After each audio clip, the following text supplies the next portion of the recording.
નમસ્કાર મિત્રો, જય દ્વારકાધીશ મિત્રો. એક હતી ભિક્ષાની જોડી અને બીજી હતી રૂપિયાની થેલી.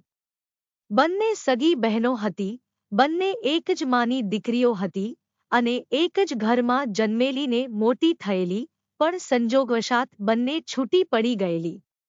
એકવાર અચાનક બંને એક જગાએ ભેગી થઈ ગઈ. રૂપિયાની થેલીને આવતી જોઈ ભિક્ષાની જોડી કહેવા લાગી કે, આવો બહેન, પધારો. આ સાંભળી રૂપિયાની થેલીના ભવા અધર ચડી ગયા, આંખો કપાળે ચડી ગઈ. તે બોલી, હું કંઈ તારી બહેન નથી. ભિક્ષાની જોડીએ કહ્યું, વાહ, એટલામાં ભૂલી ગઈ. આપણે તો બેઉ સગી બહેનો છીએ, એક જ મા બાપની દીકરીઓ છીએ. આપણે બંને એક જ ઘરમાં જન્મી હતી અને એક સાથે ઉછરેલી.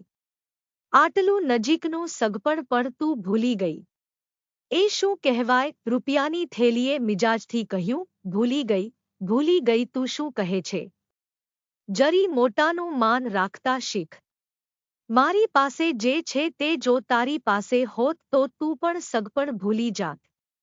આ બધું ગર્થનું સગપણ છે, એ હું બરાબર જાણું છું. મારી પાસે માલ છે એવું જાણ્યું છે, એટલે તું અત્યારે મારી બહેન થતી આવી છે. પણ હું તને કહું છું કે હું તને નથી ઓળખતી, નથી ઓળખતી, નથી ઓળખતી. જા, આવું અપમાન થયું તો? એ ભિક્ષાની જોડીએ કહ્યું, બહેન, મોટી બહેન, હું સાચું કહું છું. આપણે સગી બહેનો છીએ. એક માના પેટે એક સાથે જન્મેલી જોડકી બહેનો છીએ. આપણી વચ્ચે માત્ર નામનો જ ફરક છે. ચાલને, આપણે થોડુંક આદાન પ્રદાન કરીએ. રૂપિયાની થેલીએ તિરસ્કારથી કહ્યું, નામનોય ફરક છે ને? તો પહેલા એ ફરક દૂર થવા દે, પછી આદાન પ્રદાનની વાત કરવા આવજે. આમ કહી સાહેબજી સલામ પણ કહ્યા વગર રૂપિયાની થેલી લાંબી ફલંગો ભરતી ત્યાંથી ચાલી ગઈ.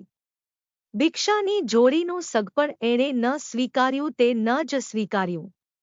મિત્રો, આ નાનકડી વાર્તા તમને કેવી લાગી એ કોમેન્ટ કરી જરૂરથી જણાવજો અને પસંદ આવી હોય તો વિડીયોને લાઇક, શેર અને નવા હોય તો ચેનલને સબસ્ક્રાઇબ જરૂરથી કરજો. જય દ્વારકાધીશ.